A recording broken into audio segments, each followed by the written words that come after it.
Sveiki, aš esu Patricija Krukovaitė, Vilniaus Ozo gimnazijos 12 klasės mokinė. Šiandien pristatysiu Jums 2028 metų vasaros olimpinės žaidynės ir naujas sporto šakas įtrauktas į jas. Taigi, šiame pristatyme bus įvadas, olimpinės žaidynės, beisbolas, softbolas, kriketas, flag futbolas, lakrosas, skvošas, apibendrinimas ir mano informacijos šaltiniai. Taigi, olimpinės žaidynės tai ne tik prestižinis sporto renginys, bet ir nuolat kintantis reiškinys, atspindintis pasaulio sporto tendencijas, visuomenės interesus bei kultūrinius pokyčius. Kiekvienos žaidynės suteikia galimybę ne tik pamatyti geriausius pasaulio sportininkus, bet ir atrasti naujas, vis labiau populiarėjančias sporto šakas. 2028 m. vasaros olimpinės žaidynės Los Andžele žada būti išskirtinės ne tik dėl savo masto, bet ir dėl naujai įtrauktų sporto šakų, kurios atspindi šiuolaikinės visuomenės dinamiškumą, kūrybiškumą bei norą įtraukti jaunimą. Šiame projekte bus pristatomos naujos sporto šakos įtrauktos į 2028 m. olimpinių žaidynių programą. Olimpinės žaidynės. Kas tai? Olimpinės žaidynės tai didžiausias ir reikšmingiausias tarptautinis sporto renginys pasaulyje, vykstantis kas 4 metus. Jose varžosi tūkstančiai atletų iš daugiau nei 200 šalių, atstovaujantis įvairias sporto šakas. Olimpinės žaidynės skirstomos į vasaros ir žiemos žaidynes, kurios vyksta pakaitomis kas 2 metai. Žaidynės organizuoja Tarptautinis olimpinis komitetas, o jų tikslas – skatinti taiką, draugystę ir tarptautinį bendradarbiavimą per sportą. Los Andželo 2028 m. vasaros olimpinėse įtrauktos 6 naujos sporto šakos, taigi jas jums pristatysiu. Pirmoji sporto šaka yra beisbolas. Beisbolas tai komandinis lauko žaidimas, sportas, kurio tikslas kuo daugiau savo komandos žaidėjų padėti apibėgti kvadratą, numušus medinę arba aliuminę lazdą kamuoliuką, taip pat leisti kuo mažiau priešininkų apibėgti kvadratą. Žaidžia 2 komandos po 9 žaidėjus, 125 metrų ilgio ir 75 metrų pločio aikštelėje. Rungtynėse žaidžiami 9 kėliniai, kurių kiekviename komanda vieną kartą puola ir vieną kartą ginasi. Beisbolo taisyklės. Beisbolo žaidimą žaidžia 2 komandos po 9 žaidėjus. Varžybos susideda iš 9 kėlinių. Kiekvienas kėlinys susideda iš 2 dalių, kai komandos pereina iš gynybos į puolimą. Puolančiosios komandos tikslas yra pataikyti kuoką į kamuoliuką ir pelnyti taškus bėgimu. Besiginant, komanda meta kamuoliuką ir stengiasi sukliudyti puolančiai komandai pasiekti bazes. Puolėjai pelno taškus, kai žaidėjas grįžta į namų bazę prieš tai užmynęs 3 kitas bazes. Beisbolo įranga. Beisbolo lazda, kamuoliukas, pirštinė, tai yra gaudyklė, šalmas, apsauginė įranga gaudytojai, apranga sudaryta iš kelių marškinėlių, kelnių ir kepuraitės ir specialių batelių su dygliais, bei beisbolo aikštelės įranga. Šalys, kuriuose beisbolas yra populiariausia ar viena populiariausių sporto šakų – Jungtinės Amerikos valstijos, Kuba, Japonija, Dominikos Respublika, Venesuela, Meksika, Pietų Korėja ir Taivanas. Taigi, pereinant prie kitos sporto šakos, tai yra softbolas. Softbolas – komandinis sportas, beisbolo perdirbinys, kurį išrado George Hancock Čikagoje. Žaidimo tikslas kuo daugiau savo komandos žaidėjų padėti apibėgti kvadratą, numušus kuoką kamuoliuką ir apibėgti aikštę, taip pelnant taškus. Šis sportas labiausiai išpopuliarėjo Jungtinėse Amerikos valstijose ir Rytų Azijoje.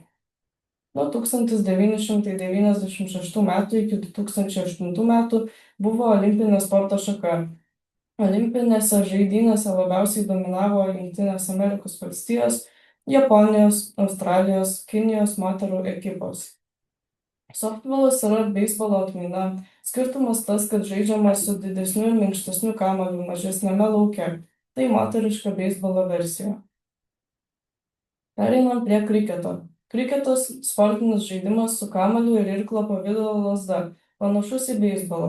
Kriketas – žaidimas kamuoliu, kuriame dalyvauja 2 komandos po 11 narių.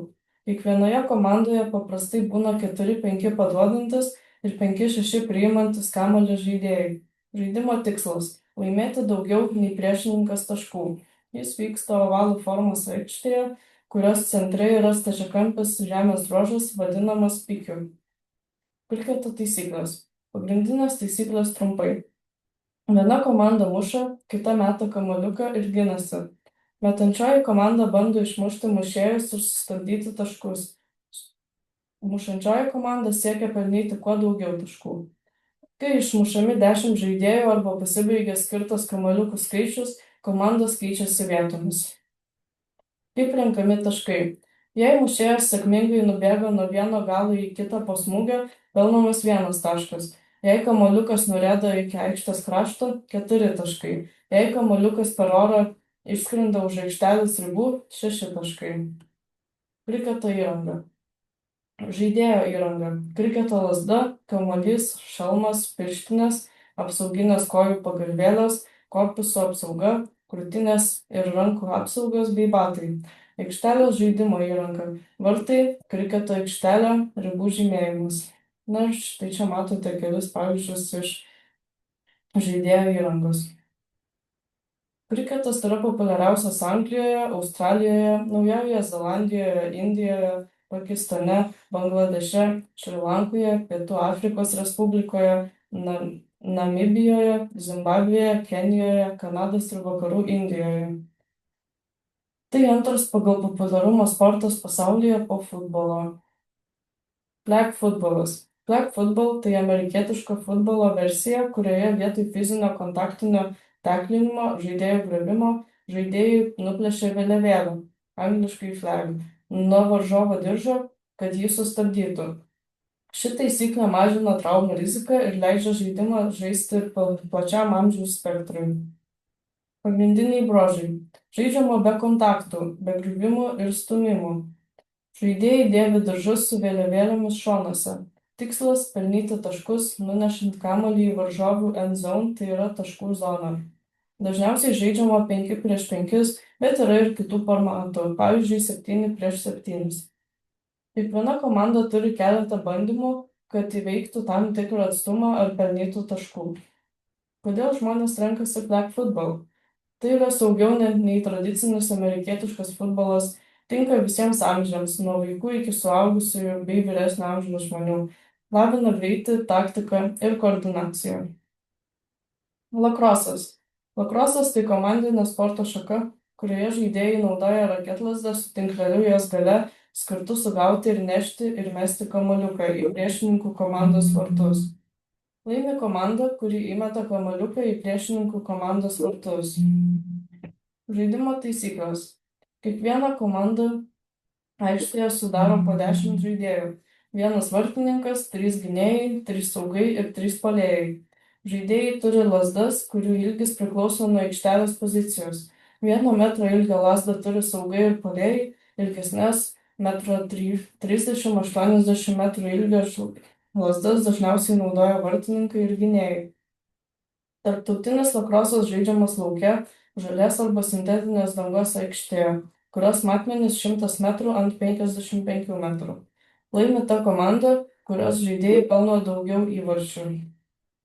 Lakrosas populiariausias Šiaurės Amerikoje, Jungtinėse Amerikos valstijose ir Kanadoje, tačiau taip pat populiarus Izraelyje, Didžiojoje Britanijoje ir Australijoje. Skvošas.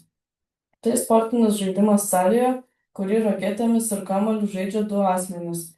Žaidimo metu kamuoliukas smūgiuojamas į patalpos sienas, siekiant neleisti jam liesti grindis daugiau nei 1 kartą iš eilės.